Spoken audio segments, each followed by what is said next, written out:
वन्दितु सौवसीद्रे ध्रुवमचलमणोवमं गतिं पते वोचामि समयपाहुड विनमो सुध केवली गणिदं नमः समय साराय स्वानुभूत्या चकासते चित् स्वभावाय भावाय सर्वभावान्तरचिते। समय सार जी ग्रंथाधिराज विराजमान है। द्वितीय ग्रंथ है रमण कहाँ करना। ये कौन सी विषय कौन सी वस्तु में रमण करना ये बताने वाला ये ग्रंथ अद्वितीय ग्रंथ है। रमणीय क्या है वर्तमान काल में भी और अनंत काल भविष्य काल में, जिसका फल जिसमें रमण करने से वर्तमान काल में सुख उत्पन्न होता है, अनाकुलता उत्पन्न होती है, और भविष्य काल में जिसके फल में अनंत काल तक वहीं पे रमण करते हुए अव्याभाद अनंत सुख प्राप्त होगा। ऐसी विषय वस्तु को बताने वाला यह अद्वितीय ग्रंथ है। इस ग्रंथ को हृदय में हम उतारने का प्रयास कर रहे हैं। 232 नंबर के कलश की हम कल चर्चा कर रहे थे। इसके बाद में 233 नंबर के कलश में क्या चर्चा है। 691 नंबर पेज पे नीचे से तीसरी लाइन पूर्वोक्त रीति से जो इतनी विस्तार से चर्चा चली 3 गाथा और उसकी अमृतचंद्र देव की टीका आदि के ऊपर, उस रीति से कर्म चेतना और कर्मफल चेतना के त्याग की। अब ये कर्म चेतना और कर्मफल चेतना का लॉन्चिंग टीका में अमृतचंद्र देव ने किया है। कुंद आचार्य देव ने कर्म चेतना और कर्मफल चेतना ऐसा कुछ नहीं कहा, सामान्य कथन था। इन्होंने उसको बराबर से कर्तृत्व और भोक्तृत्व से लिंक करके वो कह रहे हैं पूर्वोक्त रीति से कर्म चेतना और कर्मफल चेतना के त्याग की भावना करके अज्ञान चेतना के प्रलय को प्रकटतया नचाकर, अज्ञान चेतना के प्रलय को प्रकटतया कैसे नचाएंगे क्या कह रहे। कलश में भी ये चर्चा आएगी, बट यहाँ भी कह रहे अज्ञान चेतना का प्रलय कैसे करना। प्रलय का मतलब प्रकृष्ट रूप से लय करना, नाश करना, विनाश करना। कैसे करेंगे अज्ञान का, तो उसकी भावना कर रहे हैं। उस भावना को नचा रहे कि बस हो गया अभी अनादि का यह अज्ञान। कौन सा अज्ञान, स्वस्वभाव के संदर्भ पर से भिन्न अद्वितीय स्वभाव का अज्ञान भी नहीं चाहिए।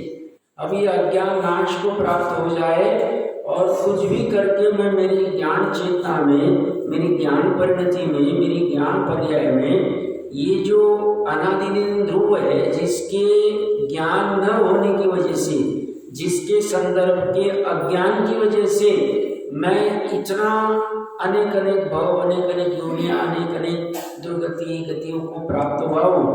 अब ये इस ध्रुव स्वभाव के अज्ञान का प्रलय हो जाए, भावना नचाता है। ये भी नचाना है, ये भी नचाना चाहिए। अज्ञान का नाश होना ये एक अपेक्षा से, और ज्ञान की प्राप्ति होना, ज्ञान चेतना की प्राप्ति होना, दोनों अपेक्षा से नचा सकते। एक सकारात्मक है, एक नकारात्मक है। अज्ञान का प्रलय करना है, करना ही पड़ेगा। फिर उसके लिए बाकी का ज्ञान भी हमारा प्रलय हो जाए तो कोई फर्क नहीं पड़ता। ये अज्ञान छूट जाना चाहिए। परिणति में जो चल रहा है ना, निरंतर उत्पन्न हो रहा है अनादिकाल से, और इस वर्तमान भाव में 30, 40, 50 सालों से मान लो हमें उस ज्ञान चेतना का भान नहीं, उस परम पारमिक भाव का भान नहीं, तो वो अज्ञान चेतना का प्रलय करने की भावना कर रहे। करनी है, अज्ञान है तो है, क्या फर्क पड़ता, ठीक है मान लो। अब क्या करना, अज्ञान चेतना का प्रलय नचाओ, भावना भाव, विशुद्ध भाव से, सरल भाव से, निर्मल भाव से, और कोई दूसरा नहीं। बस कोई तीर्थंकर बनने के लिए, कोई और दूसरा सुख पाने की कुछ नहीं। परिणाम ये कि मैं अपने घर को जाने बिना इतनी दर दर की ठोकरें खा रहा हूँ, एक बार जान लेता। ये एक बार जानने का भाव, उसके संदर्भ के अज्ञान के त्याग का भाव, अज्ञान चेतना को नचाना, अज्ञान चेतना के प्रलय को नचाना है। प्रलय मतलब नाश करना है। तो ये क्या कह रहे हैं, कर्म चेतना और कर्मफल चेतना के त्याग की भावना करके अज्ञान चेतना के प्रलय को प्रगटतया नाचाते। प्रगट कैसे नाचेगा, शरीर से नहीं, शरीर का नाचना तो पुद्गल का नाचना, प्रकट कहाँ होगा, अपनी चतुष्टय में होगा। उसके लिए शांत बैठे मुनिराज, शांत बैठा हो, व्यापार के वहां धंधे पे बैठा हुआ है, कौन, व्यापारी, सम्यक दृष्टि व्यापारी, या और भी कोई चतुर्थ गुण स्थान वाले ले लो, और वह संदर्भ में नचा रहा, बाहर में सभी तामझाम चल रही है। अगले कलश में कुछ चर्चा चलेगी विशेष रूप से, वहां कुछ बिंदु आया है तो तब और चर्चा करेंगे। तो अंदर में नचा रहा है चतुष्क, बाहर में नाच नहीं है। महावीर भगवान का जुलूस निकला, ये व्यक्ति नाच नहीं रहा, जा रहा है जुलूस में, जा रहा है, कोई बाधा नहीं, भूमि का अनुसार जाएगा प्रभावना के, इसमें नाच नहीं रहा, अंदर में ज्ञान चेतना को नचा रहा और अज्ञान चेतना के प्रलय को नचा रहा, चलेगा। कुछ भी करके अज्ञान चेतना नाश हुई, और अज्ञान एक ही परम पारमार्थिक भाव का ज्ञान नहीं होना, इतना ही आज्ञा बस। सब ये परिभाषा है अध्यात्म जिनवानी की, और अन्य परिभाषाएं होगी, यहाँ अध्यात्म की यही परिभाषा है। ज्ञान मतलब अपने स्वभाव का ज्ञान होना, त्रिकाली स्वभाव का, और अज्ञान मतलब अपने त्रिकाली स्वभाव का ज्ञान नहीं होना। मतलब यहाँ ज्ञान मतलब वो पढ़ने वाला नहीं, स्मृति वाला नहीं, मति ज्ञान वाला नहीं, श्रुति ज्ञान वाला, भाव वासन वाला, परिणति में प्रकटतया जानने में आने वाला, वेदन करने में आने वाला, वो होना चाहिए। इतना सा गड़बड़ चली, इतना ही अज्ञान और कुछ भी अज्ञान की। इसलिए प्रवचन सार जी भी बहुत बार आ रहा है, प्रवचन सार जी थोड़ा सा रेफर भी कर रहा था, तो प्रवचन सार जी में कहा कि आगम का कितना भी ज्ञान हो गया तो भी आत्मज्ञान से रहित तो शून्य। तत्वार्थ की कितनी भी श्रद्धा हो गई, श्रद्धा मतलब कहने मात्र की, या ये कितना भी ये बाहर वाला व्यवहार वाला सम्यक दर्शन, सम्यक ज्ञान, सम्यक चरित्र कितना भी प्रकट हो गया, आत्मा का ज्ञान नहीं। यह कह रहे हैं अज्ञान चेतना के प्रलय को प्रकटता नचाकर अपने स्वभाव को पूर्ण करके, अपने स्वभाव को पूर्ण करके मतलब क्या कहना चाहिए, कोई प्रयास करे, बहुत बढ़िया। स्वभाव तो परिपूर्ण ही, गुण भी परिपूर्ण है, गुणों का समूह द्रव्य भी, गुण परिपूर्ण नहीं रहेगा तो गुणों का समूह दृष्टि का द्रव्य कारण परमात्मा पूर्ण नहीं होगा। तो गुण पूर्ण है, गुणों का समूह द्रव्य पूर्ण है, पर्याय में पूर्ण, पर्याय में अपूर्णता। अपूर्णता मतलब परिपूर्णता नहीं, परिपूर्णता नहीं मतलब जैसी गुण में परिपूर्णता वैसी नहीं। तो वो कैसे पूर्ण होगी, तो अपने स्वभाव को पूर्ण करके, मतलब अपने स्वभाव को ग्रहण करके वो पूर्ण हो जाएगी।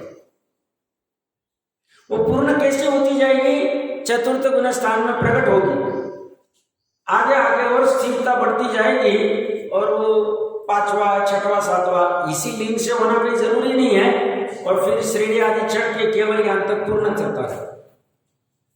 स्वभाव को पूर्ण कर दिया, अभी अनंत काल के लिए रहेगा। पहले क्या हो रहा था, पहले चतुर्थ गुण स्थान में 6 महीने में एक बार स्वभाव की तरफ जाता था अंदर में, शुद्ध उपयोग की अपेक्षा से। 5वें में 15 दिन में जाता था, 6वें 7वें में अंतर्मुहूर्त में जाता था, और अभी शपथ श्रेणी चढ़ के केवल ज्ञान हो गया, अभी अनंत काल। तो ये पूर्णता चलती गई, पूर्णता होती जाएगी, स्वभाव में पूर्णता, स्वभाव में स्थिरता, अभी अभी अनंत काल के लिए स्थिर होते हैं। पहले थोड़े थोड़े काल में होता था, अभी प्रचुरता में, अभी अनंत काल के लिए निरंतर रहेगा। तो अपने स्वभाव को पूर्ण करके, अपना द्रव्य स्वभाव तो पूर्ण ही, पर्याय स्वभाव पूर्ण था नहीं, उसको पूर्ण कर दिया। पर्याय स्वभाव को पूर्ण करना मतलब वैसे तो पर्याय उसकी योग्यता है वैसे, बट उस पर्याय में जब अनाकुलता हो जाए, उस पर्याय में जब यथार्थ ज्ञान श्रद्धा आदि हो जाए तो पूर्ण हो। ज्ञान चेतना को नचाते हुए अज्ञान चेतना के प्रलय को भी नचा रहे हैं, और ज्ञान चेतना की प्रकटता को भी नचा रहे हैं। ज्ञान चेतना को नचाते हुए ज्ञानी जन सदा काल आनंद रूप रहो, रहते ही हो। भावना भी ऐसी सदा आनंद रूप। आनंद रूप रहने का फॉर्मूला क्या? आनंद रूप रहने का फॉर्मूला धन कमाना, मित्र मंडली होना, घर गृहस्थी ठीक से चलना, कुटुंब के सदस्य अच्छे होना, गाड़ी बंगला होना, ये आनंद का कारण नहीं। लघुत्तर मार्ग की अपेक्षा से यथार्थ में यही स्वरूप है कि आनंद का कारण एकमात्र ज्ञान चेतना का हो, और किसी की बात नहीं कही। तो ऐसे ज्ञान चेतना को नचाते हुए ज्ञानी जन सदा काल आनंद रूप। तो ये जो सामयिक आदि में, एकांत में, ध्यान आदि में बैठा जाता है, प्रयास करना चाहिए, कर रहे होंगे तो बहुत अच्छी बात है। तो इसमें इन सबको ही नचाया जाता है। शक्ति प्रभाव, जैसी जैसी स्थिरता बढ़ती जाएगी, धीरे धीरे होता जाए, वैसी वैसी गंभीरता बढ़ती जाए, तो इनको नचाया जाता है।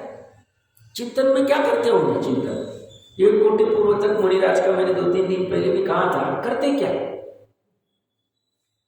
एक ज्ञान ध्यान तो वो रखता और कुछ भी काम नहीं करने जैसा क्या काम रहा है? ऊपर 231वें कलश में बात करके आ गए कि अगर कोई क्रिया, कोई कार्य समय समय निवृत्त हो गया, करने जैसा कुछ भी नहीं रहा।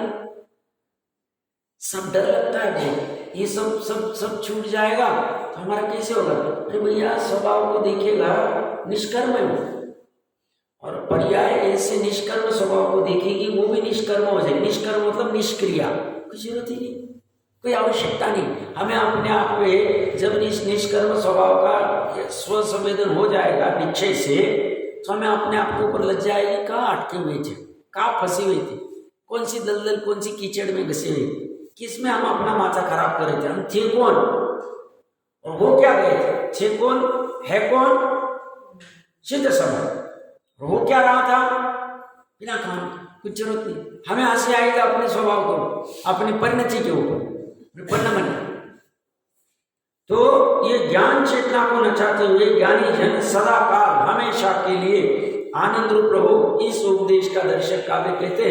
एक बार इसका पाठ कर लेते। ध्रुवधारा छंद है। अत्यंत भावित्वा विरतिमविरन्त कर्मणस्तत्फलाच्च प्रस्पष्ट नाटयित्वा प्रलयनं मखिला ज्ञान संचेतनया पूर्ण कृत्वा स्वभावं स्वरस परिगतं ज्ञान संचेतनमास्वा सानंद नाट्यंत प्रशम रसमित सर्वकाल पिबंतु। थोड़ी सी इसकी चाल अलग है बट अभी ठीक है। श्लोकार्थ में कह रहे अविरतम कर्मण तत्फला च वीरतिम अत्यंतम भावित्वा। ज्ञानी जन अविरतपने से, कर्म से और कर्मफल से वीरति को अत्यंत भाकर। अब यहाँ अविरत का एक अर्थ अलग है और सामान्य हम अविरत सम्यक दृष्टि जो कहते हैं वो अलग है। अविरत सम्यक दृष्टि किसे कहते हैं? जो विरत नहीं हो पाता है। किससे विरत नहीं हो पाता है? मतलब उसके कुछ भी पाप प्रतिज्ञा पूर्वक छूट नहीं पाते, जैसे छूटे नहीं चाहिए चरणानुमति अपेक्षा से। बट यह अविरत का अर्थ निरंतर या अन्य अर्थ है। तो यह कह रहे ज्ञानी जन अविरत पने से, कर्म से और कर्मफल से वीरति को अत्यंत भाकर, वीरति को अत्यंत भावना में भाकर, अर्थात कर्म और कर्मफल के प्रति अत्यंत विरक्त भाव को निरंतर भाकर। ये जो वीरति की जाती है ये ये काया और वचन की नहीं है। ये मुख्यतः से भाव मन के लेवल पे, ये मुख्यतः से जीव की परिणति के लेवल पे ये वहां हो जाएगी, काया वचन में अपने आप हो जाएगी। हम अगर उल्टा मार्ग लेंगे तो थोड़ा कठिन जाता है। काया से हम विरत हो गए, काया से कुछ एक्टिविटी नहीं कर रहे, वचन से कुछ एक्टिविटी नहीं कर रहे, ज्यादा किससे संपर्क नहीं कर रहे, इससे कुछ काम नहीं होगा ज्यादा। क्योंकि मेन तो अंदर भाव में पकड़ना चाहिए, चेतन में होना चाहिए। तो ये वीरति चेतन में भाई जा रही है। चेतन में वीरति क्यों कर रहा है? क्योंकि इसमें कर्म क्या है, कर्म फल क्या है, और ये कर्म मेरे लिए हे उपादेय कि क्या है, और अगर हे है तो किस अपेक्षा से है, और अगर ये हे है मेरे लिए दुख का कारण है, तो ये किस अपेक्षा से छोड़ने योग्य है और इसकी छोड़ने की विधि क्या है, ये उसने पूरा पहले से समझा है। और फिर ज्ञानपूर्वक सहज में विरक्ति हो जाता है, ज्ञानपूर्वक हो जाता है। कोई प्रेशर देके कोई कहेगा कि साहब कर्म और कर्मफल को छोड़ दो, तो मान लो उस सामने वाले व्यक्ति को मानता होगा तो प्रेशर में हाँ वाह कह देगा, वचन से बोल भी देगा, उससे वीरती नहीं हो। वीरती तो अपने ज्ञान श्रद्धा की पर्याय में होना चाहिए। बस हो गया, अभी कुछ भी नहीं, इसमें कुछ भी करने जैसा नहीं रहा।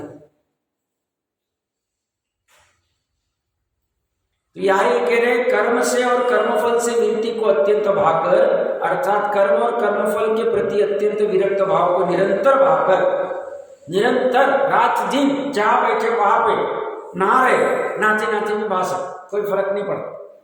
वचन से बोलने की जरूरत नहीं, मन में अपने विकल्प चल गए। कब तक सुबह सुबह वो आकर नहाते बैठो, फिर सुबह सुबह यही एक्टिविटी कब तक करते रहेंगे? स्थिरता कब प्राप्त करेंगे? सिद्ध अवस्था चल सकते, कोई फर्क नहीं पड़ता। भोजन को भी बैठे भावना बा सकते, क्या बा सकते? कब तक दोपहर आके भोजन को बैठे, शाम आके भोजन को बैठे, 4 बार भोजन चाहिए, 2 बार भोजन चाहिए, कब तक करें? तो कोई कहेगा सब इसमें मजा नहीं आना नहीं चाहिए। जब तक परद्रव्य में मजा आ रहा है, स्वद्रव्य का मजा नहीं लूट पाएगा। और जब परद्रव्य की मजा ढीली पड़ती जाती है तो स्वद्रव्य की मजा उत्पन्न होती, वो आनंद उत्पन्न होता है। तो इसके लिए इसको निरंतर भा सकते। तो ये निरंतर भाकर अखिल अज्ञान, अखिल मतलब संपूर्ण, अखिल जैन समाज, सब सभी अखिल अज्ञान संचेतनाया प्रलयनम प्रस्पष्टम प्रकृष रूप से स्पष्ट नाटयित्वा न चाहते। इस भांति समस्त अज्ञान चेतना के नाश को स्पष्टतया न चाहते। स्पष्टतया मतलब अपने स्वयं के भाव से। इसको ये ख्याल में आ गया। अभी पहले ये क्या मानता था अज्ञान अवस्था में, मुझे अगर ABCD नहीं आएगा तो मैं अज्ञानी, मेरे को इंग्लिश नहीं आएगा तो मैं अज्ञानी, मेरे को व्यापार धंधा करना नहीं आए तो मैं अज्ञानी, मेरे को रोटी सब्जी बनाना नहीं आए तो मैं अज्ञानी। क्या भान के बैठा था, मेरे को मोबाइल नहीं चलाना आता, कंप्यूटर नहीं चलाना था तो मैं अज्ञानी। ये सही पहले मान बैठा था। बट जब एक जिनेंद्र के शासन के नजदीक आया, जिनवानी के नजदीक आया, तो उन्होंने कहा अज्ञान एक ही है, अपने स्वभाव को नहीं जानना, और ज्ञान एक ही है, अपने स्वभाव को जानना। इसे जब ये भाषित हुआ कि बात यही सही है, तो फिर ये अज्ञान चेतना को स्पष्टतया न चाहे कि ऐसा अज्ञान मेरा दूर हो जाए। कौन सा अज्ञान? स्वभाव के प्रति अनभिज्ञता। स्वभाव के प्रति जो अनभिज्ञता है परिणति में वो नाश हो। सभी कहते हैं सिद्ध समान मेरा स्वभाव है, जानने में क्यों नहीं आ रहा? यही अज्ञान। कोई कह रहा है, मुझे ठीक भी लगा है कि मेरा आत्मा सिद्ध समान, मैं चर्चा भी कर रहा हूं सिद्ध समान मेरा आत्मा है, बट मेरे ज्ञान की पर्याय में ये साथ जानने में नहीं आ रहा है, तब तक मेरे को संतुष्टि नहीं होगी। तो इसे क्या प्रकृष्ट रूप से क्या ना चाहता है? एक बार के लिए अज्ञान नाश हो जाए और मेरा सिद्ध समान स्वभाव मेरे ज्ञान में आ जाए, मेरे जानने में आ जाए। ये भावना ना चाहता है। इस अज्ञान को दूर करना, एक बार के लिए हो जाओ ना, एक बार के लिए प्रकट हो जाओ, ऐसी इसके अंदर से भावना उछलती, यही नाचना, यही नचाना है अज्ञान के प्रलय और कुछ भी नहीं। अज्ञान के प्रलय को मतलब ये भावना नचाता निरंतर निरंतर निरंतर, और इसका भाव फलित हो। जैसे स्वामी जी ने भले ही वह दीक्षा ले ली थी, उनके दिमाग में क्लियर था 20-22 साल में जब भी कि बस शादी ब्याह तो करनी नहीं है और यथार्थ समझना चाहिए। अब जैसी भी उदय की विचित्रता होती है, कोई दिख गए और लगा कि ये सही है और वह दीक्षा आदि ले, जो भी हुआ वट एवर जो प्रोसेस हुई हो, वह 20-22 साल भले ही रहे, बट बैकग्राउंड में चल रहा था सही क्या अभी समझ में नहीं आया। वो अज्ञान चेतना के प्रलय का निरंतर चल रहा था। तो फिर स्व समय में बाकी के सब संयोग जो भी निमित्त रूप से मिलने हैं, समय सार्जी प्राप्त होना, मोक्ष मार्ग पर काजी, सातवां अधिकार, बाकी के जो कुछ होने सब होते जाए। उन्होंने अंदर अपने उपादान पुरुषार्थ किया। क्या पुरुषार्थ किया? अज्ञान के नाश का। मेरे को ज्ञान नहीं, मैंने पढ़ लिया सब 32 आगम जितने भी होंगे सब पढ़ लिए, 4 महीने में पढ़ लिए सब, बट मजा नहीं आ रहा, अभी शांति नहीं मिल रही अंदर से। तो अभी स्वयं को धोखा नहीं दे रहे, नहीं पता है, नहीं पता, धोखा नहीं दे रहे। वो कह रहे नहीं अज्ञानी अभी, भले ही बाहर में कपड़े बदल लिए, अभी समझ कुछ नहीं है। क्यों? वो वस्तु पकड़ में नहीं आ रही ना तब तक। बहुत से क्या करते हैं, नकाब पहुंचते, हम लौकिक में नकाब पहनते, नकाब पहनने की बहुत व्यवस्था हो गई। अब तो वस्त्र आदि इतना ढक लेते कि ऐसा लगता है कि ये बट अंदर से खोखला ही रहता है। उससे बाहर से नकाब से कुछ नहीं होगा, अंदर की परिणति में आमूल चूल बदलाव आना चाहिए। और वो रूट से आएगा, मूल से आएगा, जड़ से आएगा। वो ऊपरी ऊपरी करके फायदा नहीं होगा। ऊपरी तुम कितना भी सूट बूट कोट पहन लो, कितनी भी स्टाइल चेंज कर लो, कितना भी चश्मा ये वो कर लो, और थोड़े बहुत स्पीकिंग की कुछ बातें कर लो, ज्यादा देर चलेगा नहीं, ज्यादा देर नहीं चलेगा। क्यों? अंदर से नहीं आया। तो इनको अंदर से वो भाषित नहीं हो रहा था, इसलिए वो निरंतर उसी। और फिर इसीलिए कहते हैं बड़ी सभा में 19 बार उन्होंने तो समझदार जी का प्रवचन किया, और बाकी अनेकों बार उन्होंने उसका अवलोकन किया होता ही सामान्यतः निरंतर नचा। हमने भी नचा नहीं चाहिए, क्योंकि हम उनको अभी वर्तमान काल में उस अपेक्षा से पथ प्रदर्शक दिखाने वाले मानते हैं, उस अपेक्षा से हमें भी यही अपेक्षा रखनी पड़ी चाहिए, करना चाहिए। हमें भी अज्ञान चेतना के प्रलय के लिए भावना नचानी थी। उसके लिए क्या करेंगे? भावना नचा के फिर भाव होंगे कि इस अज्ञान को दूर करने के लिए फिर जिनवानी का सेवन करो। फिर भाव होंगे कि नहीं, हम कुछ भी करके, कुछ भी जिन्या ऊपर के नीचे हो जाए, हम हर रोज आधा 1 घंटा 2 घंटा स्वयं का अध्ययन करेंगे। अज्ञान चेतना कैसी नाश होगी? इसे बोलने से तो होगी नहीं, चर्चा करेंगे, कल वापस नई चर्चा आ जाएगी तो फायदा क्या होगा? तो एक तो भावना नचाएंगे। अब जब भावना अंदर से सही आ रही तो उसको विकल्प होगा, चलो जिनवानी का एक बार सेवन कर लेंगे अच्छे से। तो उसके लिए वो कुछ भी नहीं सोचेगा कि भाई जिनवानी का सेवन करके कितना पैसा मिलेगा, कितनी वाहवाही मिलेगी, उसको कुछ भी नहीं। उसका सिंपल मोटो है कि मैं कितना पांडित्य प्रदर्शन कर पाऊंगा, ये कुछ भी उसका भाव नहीं। उसका भाव एक ही है कि मैं मेरे अज्ञान को दूर करूं स्पष्टतया, और मेरे ज्ञान को प्रकट करूं, मेरे भाव को प्रकट करूं। फिर उसके लिए वो स्वाध्याय चालू करेगा। तो स्वाध्याय में जो बड़ा है वो व्यापार आदि पे बैठे बैठे उसका विचार करेगा, आज क्या कह रहे थे, अरे ये समझ भी नहीं आया, चलो मैं जय भाई को पूछ लूँ, चलो इसको पूछ लूँ, चर्चा कर लूँ। तो ये जो मैं कल ही पंडित जी साहब को कह रहा था कि 250 साल पहले टोडरमल जी के साथ में शैलियाँ चलती, चर्चा चलती, बाकी व्यापार धंधे की चर्चा नहीं चलती, ये चर्चा चलती थी। आज क्या पढ़ा तुमने, आज क्या नई विषय वस्तु आई, ये मैं इस अपेक्षा से समझ रहा हूँ। समय के सन्मुख में पूरी चर्चा की बोली।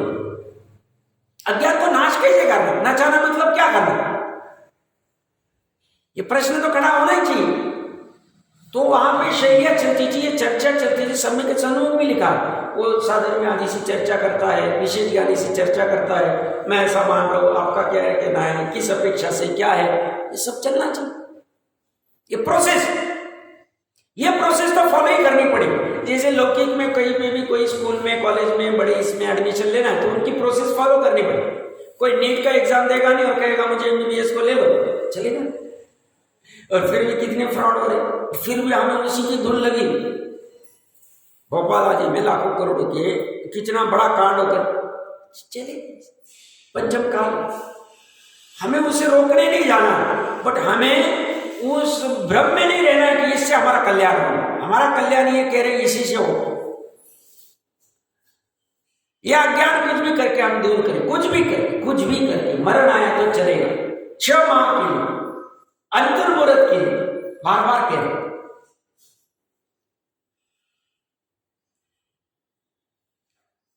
तो हमें ये साधन में भी चर्चा करनी चाहिए, एक दूसरे के साथ में क्या चल रहा है, क्या हो रहा है, क्या नया चल रहा है। और उसमें कुछ नहीं, नया थोड़ा और लगेगा, हंसी जैसा लगेगा। हम ऐसे टाइम पास के लिए मित्र मंडली के साथ इसके उसके साथ गप्पे लगा दे आधे घंटे, तो फोन पे ये चर्चा करो। मान लो पर्सनली नहीं मिल सकते, अब 250 साल पहले तो था ही नहीं। कुछ भी करके अज्ञान चेतना का नाश करना, बस बात हो रही थी इसी। और अज्ञान चेतना एक ही है कि ज्ञान चेतना को नहीं जानती। चेतना स्वयं की, ज्ञान स्वयं का, अनादि ज्ञान को नहीं जानती। तो ये कह रहे हैं कि ये कर्मफल से तो समस्त अज्ञान चेतना के नाश को स्पष्टतया नचाता, स्पष्ट रूप से नचा रहा है। मतलब उसके चतुष्कय में ऐसी निरंतर भावना बन रही, ये इच्छा बन रही, ये इच्छा चलेगी।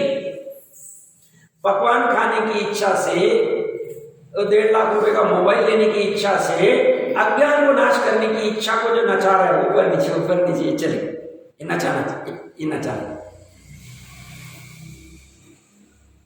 उसको नचाकर स्वरस परिगतम स्वभावम पूर्ण कृत्वा, निज रस से प्राप्त अपने स्वभाव को पूर्ण करके, अपना स्वभाव जैसे अपने स्वभाव में 2 अंश, पर्याय वाला और गुणों के समरूप वाला। गुण पर्याय द्रव्य, पूरा प्रमाण का द्रव्य, ये परिपूर्ण है, ये अपूर्ण था, ये विकारी था, मोह राग द्वेष से युक्त था, ये पर लक्ष्य में चल रहा था। इस स्वभाव को पूर्ण करना, और ये कहाँ तक पूर्ण करना, केवल ज्ञान की उत्पत्ति नहीं होती तब तक। पर्याय यहां तो गुण में तो केवल ज्ञान का ही परिणमन चल रहा है, पर्याय में केवल ज्ञान की परिणति। गुण में तो अनंत चारित्र ही चल रहा है, पर्याय में अनंत चारित्र प्रकट कर, वितरागता प्रकट करनी। गुण में निर्मल श्रद्धा, अनंत श्रद्धा ही प्रकट है, वर्तमान। श्रद्धा गुण का क्या परिणमन होता, ज्ञान गुण का पूर्व में चर्चा की हुई। एक जैसा होता है इसलिए अपरिणामी कहते हैं, बाकी परिणाम उसमें भी हो रहा है। वो कब भाषित होगा, जब उसका वेदन करेंगे। अभी पर्याय को क्या है, इसका वेदन ही नहीं हो रहा। एक तो इस पे श्रद्धा नहीं हो रही, इसके पास कैसे जाना, कैसे प्राप्त करना, इसको कैसे ग्रहण करना, ये टेक्निक नहीं आ रही। इसीलिए तो हम समझदार जी के पास आए। इसलिए 144वीं गाथा को क्या कहा, उपयोग को मर्यादा में लाना, मति श्रुत ज्ञान। तो ये जो मति श्रुत ज्ञान यहाँ लगा हुआ है, उपयोग यहाँ में खर्च हो रहा है, उलझ रहा है, उसको मर्यादा में लाया, मतलब यहाँ से हटाया और मर्यादा में लाके 100 मुक्त कर, इतनी सी चीज।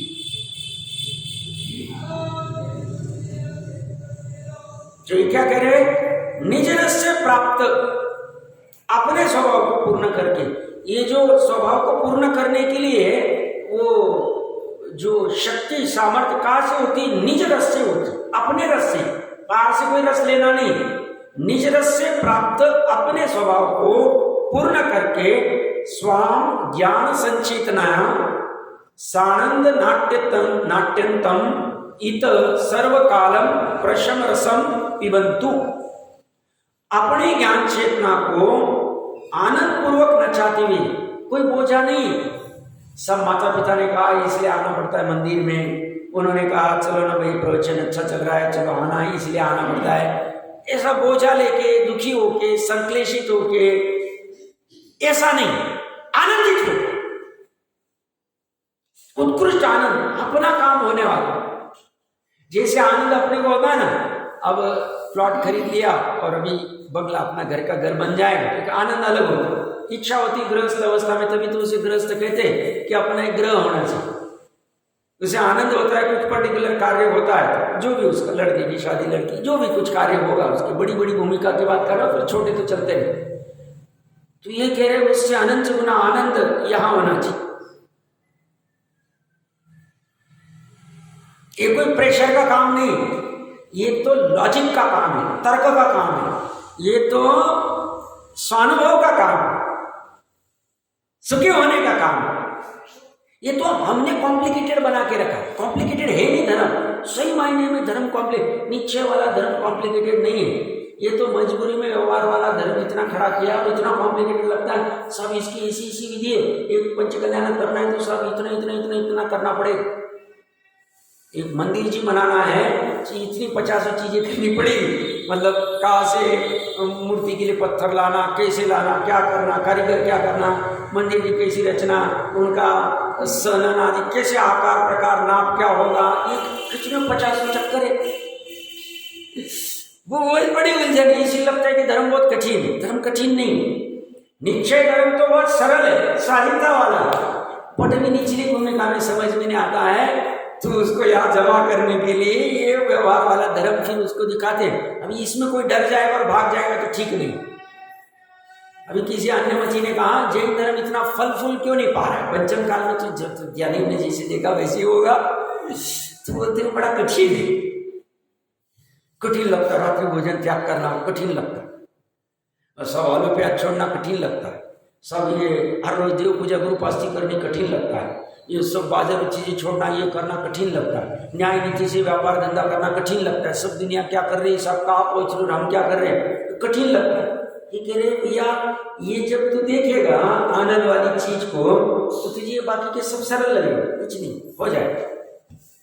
ये अद्वितीय, ये तेरे फोकस में आएगा तो ये कोई बड़ी बात नहीं, ये तो चुटपुट काम। अभी इसे इसका ही हवा हो गया है, सब रात को 10 बजे तक तो पानी पीना ही पड़ेगा ना, सब ऐसा तो करना पड़ेगा ना, अभी इसका इतना हवा कर लिए तो ये कहाँ जाएगा, तो आनंद वाला तो कहीं दूरी हो जाएगा, तो इसका ज्यादा हवा करने की जरूरत नहीं, ये पकड़ में आना चाहिए, ये पकड़ में आए तो ये तो ऑटोमेटिक हो जाएगा। क्या करना पड़ेगा बोला, क्या छोड़ना है छोड़ देंगे, क्या ग्रहण करना है कर लेंगे। ये अद्वितीय पूर्णता से प्राप्त करने के लिए चक्रवर्ती जैसे ही क्षण को छोड़ दे, अभी इसको पूर्ण प्राप्त करना है अनंत काल के लिए, तो ऐसे तो गृहस्थ अवस्था में सम्यक दृष्टि होंगे, छोड़ देते, कितना टाइम लगता है छोड़ने में, तो सब ये अभी सम्यक दर्शन होने से लेके छोड़ने में इतना काल क्यों चला गया, या उन्होंने देखा अंदर में उतनी प्रणति की योग्यता हुई नहीं कि जिससे मुनिपना बराबर से पल सके, और वो ऐसे टाइम पास के लिए कुछ भी धर्म को बट्टा नहीं लगाना चाहते, इसलिए शांति से घर पे बैठे, जब अंदर से आवाज आ जाएगा अभी 3 कषाय चौकड़ी का अनुदय होगा, कपड़े उतर जाए, उसमें समय नहीं है, उतना काल वो निमित्त रूप में कर्म का उदय कहा जाए, अप्रत्यक्षान और नादि, बाकी और कुछ भी नहीं। श्रद्धा से तो उनके क्षय करना दे तो छूटे हुए,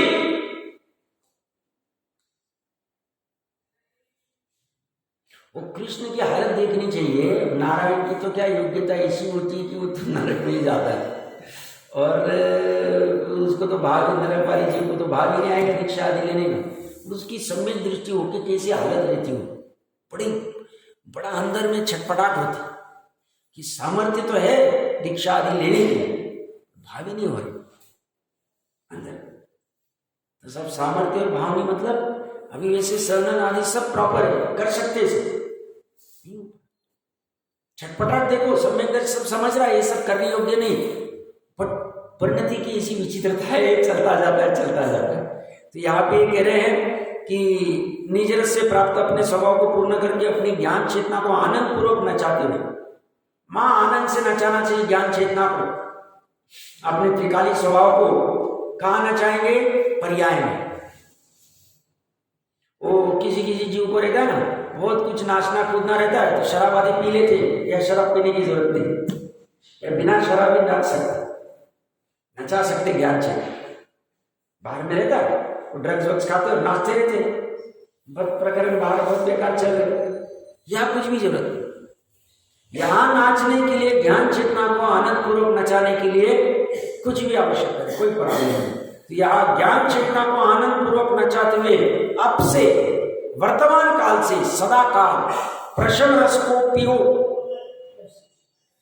प्रकृष्ट रूप से शमन हुआ रस, बाहर जो न जाने वाला रस, शमित हो गया है बाहर जाने वाला रस, उसको पियो, अर्थात कर्म के अभाव रूप आत्मिक रस को, अमृत रस को अभी से लेकर अनंत काल तक पियो। किसको पीने को कह रहे हो, आत्मिक रस। आत्मिक रस कैसा पीता हो, तो उम्र के लेना अनंत काल तक ये जो सिद्ध रहते हैं आत्मिक रस को कैसे पीते होंगे, ये भी विचार करने की बात, ये खोज की बात है। इसके लिए कोई दूरबीन कोई कुछ नहीं, बस आगे में बाहर में कारण होगा, द्रव्य स्रोत और भाव स्रोत में पकड़ेंगे कि वो क्या करते होंगे, कैसे वो ग्रहण करती होगी पर्याय उस आत्मिक रस को। आत्मिक मतलब त्रिकाली का रस, त्रिकाली का रस त्रिकाली को छुए बिना ही ग्रहण हो जाए। दोनों के प्रदेश किसी विचित्रता देखो, स्वभाव में वस्तु स्वरूप में विचित्रता देखो, अनंत गुणों का समूह रूप का जो प्रदेश आत्मा का, वही प्रदेश पर्याय। जहां जहां आत्मा वहां गुण वहां पर्याय, प्रत्येक गुण प्रत्येक पर्याय। अब वो जो आत्मिक रस को पीने वाली पर्याय, वो पर्याय जहां है वहीं पे ही ये वाला है। कौन है? आत्मा। आत्मा जिसका रस पिया जा रहा है, जो गायक का रस कहते हैं, शुद्ध आत्मा का रस। फिर भी ये पर्याय उस आत्मा में जा नहीं सकती, आत्मा उस पर्याय में जा नहीं सकता है। दोनों का प्रदेश एक है, मतलब क्षेत्र एक है, दोनों का द्रव्य एक है, दोनों एक दूसरे में जा नहीं सकते हैं। और ऐसा होते हुए भी पर्याय आत्मिक रस को पी अद्वितीय घटना। और ऐसा आत्मिक रस चतुर्थ मन स्थान में पी लेता है। और उस आत्मिक रस का इतना सामर्थ्य है कि अर्धपुद्गल परावर्तन में केवल ज्ञान हो जाए। अर्धपुद्गल परावर्तन का, अंतर्मूर्त के आत्मिक रस का रसास्वादन का इतना सामर्थ्य।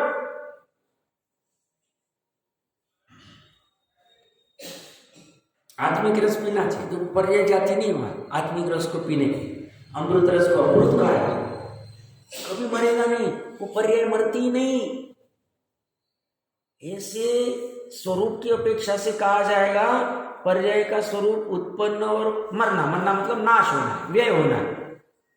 बट वो कह रहे हैं वो अमृत रस को पी के वो अमृत अनुभव करती है। कैसा रस होगा वो रस हमारा ही, वो रस को पीने वाली पर्याय हमारी। तो धर्म क्या है? जैन धर्म उस पर्याय को अमृत के रस का पान करा। पर्याय को कौन कराएगा? पर्याय ही कराएगा। कैसे कराएगी? अनंत पूर्वक क्षणवर्ती पर्याय में ये पुरुषार्थ चले कि कुछ भी करके या तो वर्तमान की पर्याय, नहीं तो अगले समय की पर्याय उस अमृत रस का पान कर। वो पर्याय का भाव क्या रहेगा? कुछ भी करके मैं उस अमृत रस का पान कर लूं। या तो मैं स्वयं कर लूं तो बहुत ही अच्छी बात है, नहीं कर पाऊं मैं मतलब उस समय की पर्याय, तत्समय की पर्याय वो नहीं कर पाएगी तो ऐसी भावना नचा रही कि अगले समय की पर्याय कर ले। अगले समय की पर्याय भी प्रयास करती उस अमृत रस का पान करने का। वो कर पाई तो ठीक है, नहीं कर पाई तो थकती नहीं कि साहब 4 साल से कर रहे, 10 साल से कर रहे, 50 साल से, नहीं थकेंगे। वो थकती नहीं है, वो कहती है अगले समय की पर्याय कर। अगले समय की पर्याय ने भी किया तो ठीक है, नहीं होगी वो कहती है अगले समय की पर्याय कर। ऐसा कब तक चलेगा साहब? जब तक, कब तक? जब तक उसका रसास्वादन नहीं हो जाए, चलता ही नहीं। कठिन लग रहा है? ऐसे कठिन तो कुछ है नहीं। मेरे ख्याल से अपनी बात चल रही, अपने रसपान करने की बात चल रही है। अमृत रस को पीने का बस इतना ही काम, इतना ही। पर्याय पर्याय नहीं है, ये पर्याय ही पर्याय में ही ऐसी भावना होती है, पर्याय में ऐसा पुरुषार्थ होता है, पर्याय में ऐसा कर्म क्रिया कार्य कुछ भी कहो, परिणति सब हो जाए। बस ऐसा भाव में बैठना चाहिए, भाव में बैठना चाहिए। हाँ, ये करने योग्य काम है, ये कोई निठल्लों का काम नहीं, ये कोई बेकार का काम नहीं, फालतू का काम नहीं, ये महान काम है। ये साथ दिमाग में बैठना चाहिए। इसको फालतू का काम कहेंगे। फालतू क्या है साहब? क्या बैठे रहते शास्त्र, क्या करते रहते? फालतू का काम नहीं। बच्चों को लगता है जिसका तीव्र कषाय उदय में धन आदि के प्रति, बाहर के इसमें विषयों के प्रति, इसी बेकार का काम नहीं। ये बेकार का काम नहीं, सबसे उत्कृष्ट काम, करने योग्य काम। मनुष्य भाव में तो ये ही टॉप में करने योग्य काम है। फिर बाकी के जैसी भूमिका होगी वैसे किए जाए। भूमिका इस बार बार इसलिए कह रहा हूं, जैसे राग का उदय होगा और फिर जैसे अस्थिरता होगी उस अनुसार वो किया जाए। ये कर्म के अभाव रूप आत्मिक रस को, अमृत रस को अभी से लेकर अनंत काल तक पियो, इस प्रकार ज्ञानी जनों को प्रेरणा की है। इस प्रकार ज्ञानी जनों को भावना करने की प्रेरणा की है, प्रयास करने की प्रेरणा की, पुरुषार्थ करने की प्रेरणा की। भावा पहले तो त्रिकाल संबंधी कर्म के कर्तृत्व रूप कर्म चेतना के त्याग की भावना 49 भंग पूर्वक कराई और फिर 148 कर्म प्रकृति के उदय रूप कर्मफल के त्याग की भावना करे। इस प्रकार अज्ञान चेतना का प्रलय कराकर ज्ञान चेतना में प्रवृत्त होने का उपदेश दिया है। यह ज्ञान चेतना सदा आनंद रूप अपने स्वभाव के अनुभव रूप है। ज्ञानी जन सदा उसको उपभोग करो, ये शास्त्री गुरुओं का उपदेश है। श्री गुरु करुणा करके उपदेश दे रहे कि हे ज्ञानी जनों किसको कह रहे हो? जिसको स्वसंवेदन हो गया, जो अमृत रस का पान कर रहे हैं उसको नहीं। हम भी ज्ञान गुण के धारी है, हमें भी वो कह रहे हम ज्ञानी जन है, भले अभी वर्तमान में परिणति में अज्ञान होगा, हमें भी क्या कह रहे हे ज्ञानी जनों, हे ज्ञान गुण के धारक, क्या करो? तो सदा इसका उपभोग करो, इस अमृत रस का, इस आत्मिक रस का सदा उपभोग करो। यह सर्वशुद्ध ज्ञान अधिकार है। अभी आगे का 234 नंबर का कल जो आएगा, आगे 15 गाथा चलने वाली कल मैंने कहा था, तो गजब की गाथा है। वह शास्त्र तक को ही परद्रव्य में खड़ा कर दी। तो सामर्थ्य देखिए, ये ऐसी बात कहीं मिलेगी नहीं आपको। एक तरफ आप सब नवदेवता में खड़े करते हो शास्त्र द्रव्य स्रोत को, उसको सिर के ऊपर लेने को कह रहे, और अभी आप परद्रव्य में खड़ा करें। हमारा हम किस अपेक्षा से देख रहे हैं उससे बात चल रही। हम जब व्यवहार की अपेक्षा से चर्चा करेंगे, निमित्त नैमित्तिक की अपेक्षा से चर्चा करेंगे, तो द्रव्य स्रोत को ऊर्ध्व करेंगे, क्योंकि द्रव्य स्रोत भाव स्रोत में निमित्त है। बट जब हम उस एक की बात करेंगे तब हम सब बाहर खड़े कर देंगे, तो हमारी सामर्थ्य, हम कहाँ से बात कर रहे हैं उससे चर्चा चलेगी। तो बहुत अच्छी बात उन्होंने वहां चाहिए। देखिए आप क्या कह रहे हैं, यह सर्वशुद्ध ज्ञान अधिकार है, पूर्ण विशुद्ध है, अशुद्धता कुछ भी नहीं। सर्व मतलब पूर्ण, भी मतलब विशेष, शुद्ध ज्ञान अधिकार है। इसलिए ज्ञान को कर्तृत्व भोक्तृत्व से भिन्न बताया। कर्तृत्व और भोक्तृत्वपना क्या है? अशुद्धता है परद्रव्य के संदर्भ में। मां अशुद्धता है, वो अशुद्धता दूर करने का प्रयास करना चाहिए। अगर है तो, नहीं है तो बहुत अच्छा, वो शुद्धता बनाए रहे। परद्रव्य का कर्ता और भोक्ता, अभी करने में बाधा नहीं, अभी भोगने में बाधा नहीं, बट मानने और जानने की बात चले, उसी समय में चलना चाहिए, उसी समय साथ में चलता है। और वो कब होगा? ग्रंथि भेद होगी। श्रद्धा को यहां अहम हो गया, एकमात्र अहम एक को ये हो गया, तो उसी समय में ज्ञान भी टूट गया, सेम समय में काम होता। तो ज्ञान, ये तीनों की जोड़ी टूटी, श्रद्धा ज्ञान चारित्र की।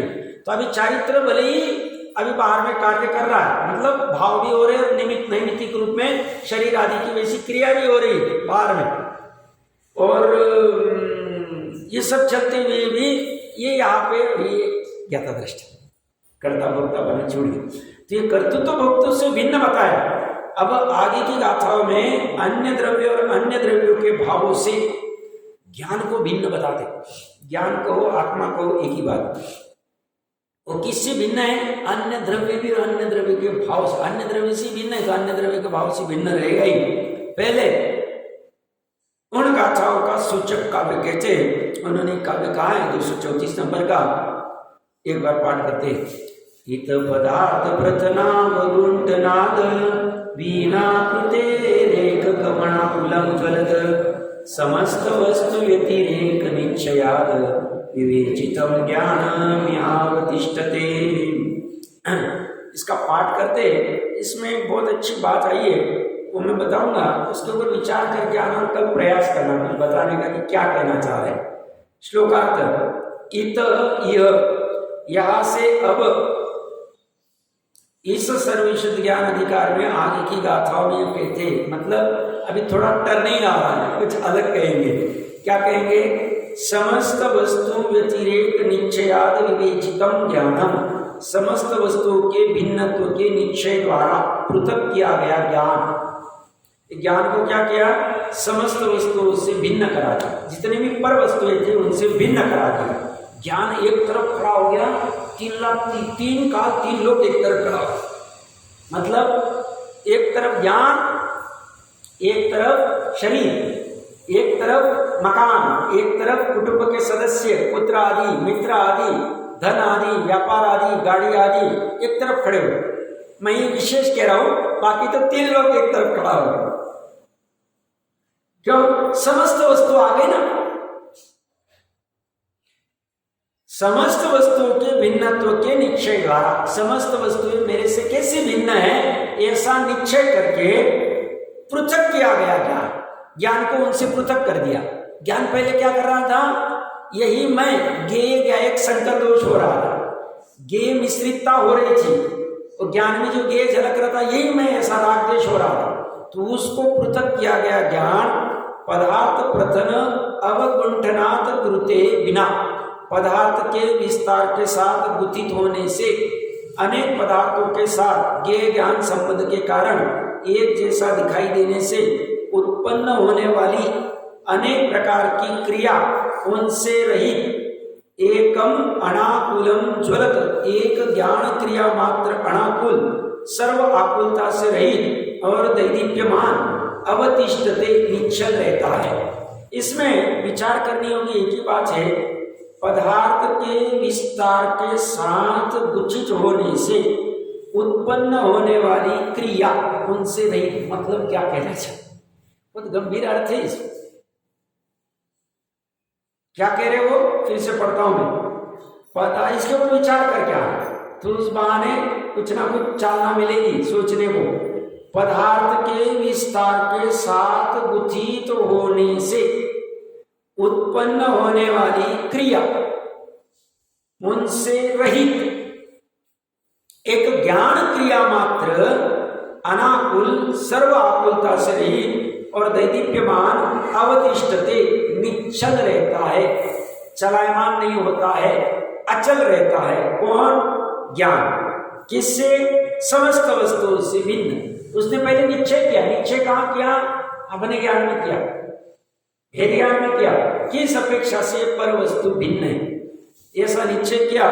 भावार्थ में लिख रहे आगामी गाथाओं में ज्ञान को स्पष्टतया सर्व वस्तुओं से भिन्न बताते हैं। इसमें जैसे अपने को लगता है ना, ये जो ज्ञानी पुरुष होते घर गृहस्थी करते वक्त कैसे, तो इनकी ज्ञान परिणति में इतना निर्मल निश्चय हुआ रहता है भेद ज्ञान समस्त वस्तुओं से, कि ये बाहर में ऐसी क्रिया करते हुए अंदर में अप्रत्यक्ष अनावरण की विकार करते हुए भी वो उससे भिन्न ही भाषित होते, अनुभूत होते हैं। और ये उनके पास कला, ये निश्चय करने से भी हम लोगों ने भी ऐसा निश्चय करना चाहिए। अगर नहीं किया होगा, क्या होगा, तो इसको और निर्मल करना चाहिए। ये एक इतना पदार्थ के विस्तार का पढ़ के आना, और फिर उसके ऊपर चर्चा करेंगे। चर्चा करके फिर 15 जो गाथा है उसकी विस्तार से भी चर्चा चलेगी।